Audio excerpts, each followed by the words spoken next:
and maybe we're learning it for the first time, what advice would you give for people to think about best practices for accessibility organizing efforts? So here's a reality. 1 in 4 people have disabilities typically, and that's within a generalized population. Disability is also a population that you can join at any time. So you can become disabled through your life experience. So when you're thinking of practices, you already have people with disabilities in your spaces. What needs are you not meeting? Who's not coming back? Sometimes it's looking at those things. Why are they not coming back? Do you have an accountability process to ensure that if you make a mistake or you've overlooked something, that you can bring them back in? You can blanking on words here. You can repair or start to repair that break. The other reality within disability spaces is that we're really gun shy.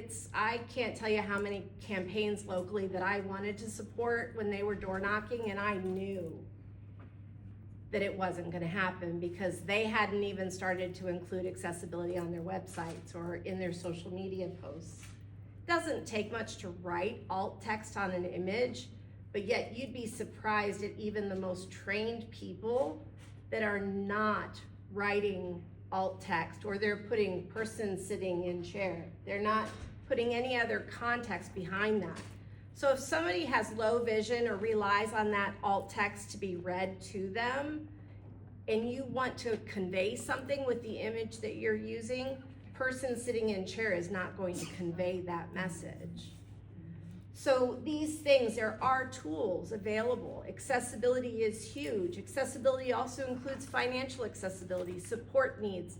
Can that person bring their care provider along with them? Or are they going to be shamed because they need that other person? I see this a lot in the unhoused circles where, independent living. I live independently, but I rely on my in-home care providers, and I am my IHSS recipient, for that interdependence that I have with them that allows me to be here today with you all. Without that, and as it gets stripped away, because I know it's coming, and it's coming from all sides. It's not just coming from DC. It's gonna come from the governor, it's gonna come from, the county, it's gonna come from different cities. As those things happen, my life becomes smaller and smaller. So sometimes it's meeting me where I'm at and not necessarily where you're at. Now, I didn't have time to prepare as much as I wanted to prepare around the accessibility elements. NCI, National Council on Independent Living in DC, has a manual on how to make your campaigns inclusive and accessible. You can Google it, you can find it, it's a great resource. Detroit Disability Power is a phenomenal organization that over the last 5 or 6 years has increased their city's budget for disability programs from nothing to more than $5 million annually. And they have a guide on how to make inclusive campaigns that they offer for a donation, or if you can't afford it, a free, download. These are the groups, these resources are out there. We just have to start to look for them. And we have to start also to see where the barriers are. The barriers are not each individual not doing the right thing. Whereas often, because we're sensitive people, we feel like we failed and we're not doing the right thing when we realize we weren't doing something right. There's structures in place that hold us all locked in a way that we have to navigate an ableist, sexist, homophobic, racist, xenophobic society.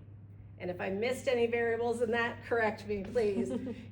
But when you start to see things through that structural lens, when you start to organize instead of activation or activist, and I still remember when I learned the difference between an organizer and an activist, and in white spaces, they think they're the same thing, and I say this as a white person, but an organizer builds campaigns, they also build relationships and they build connections. And those connections are actually what is one of the biggest accessibility tools that any person will need. Because through those connections, other things happen. Magic actually happens.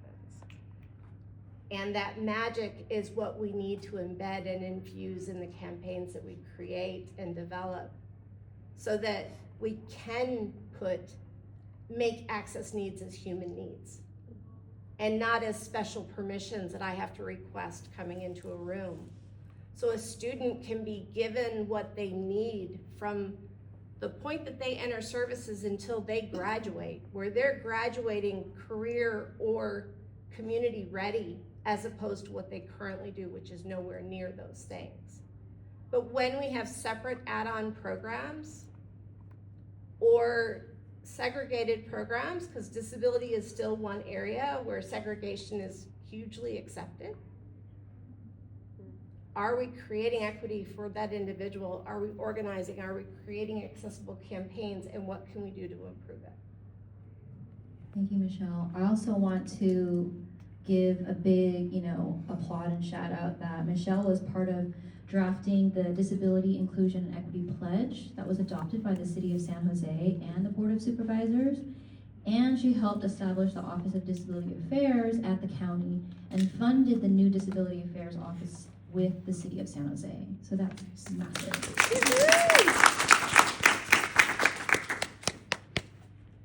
I just have one more add-on to that. Because the Inclusion and Equity Pledge is actually based on a human rights model of disability. It's not based on an American model of disability. So with the human rights model, it says that society needs to pick up the burden of ensuring accessibility. The disabled person is not the problem, society is the problem. And so that transformative document we have on the books in county and in city of San Jose, it's not caught on like I hoped it would, but it is a starting point. And if anybody actually reads through it, it's based on a philanthropy pledge of disability justice, that it really does prioritize human needs. And I think that that's the power of that. It's a paradigm shift, and I think we can use it across issues. So it's important to kind of utilize.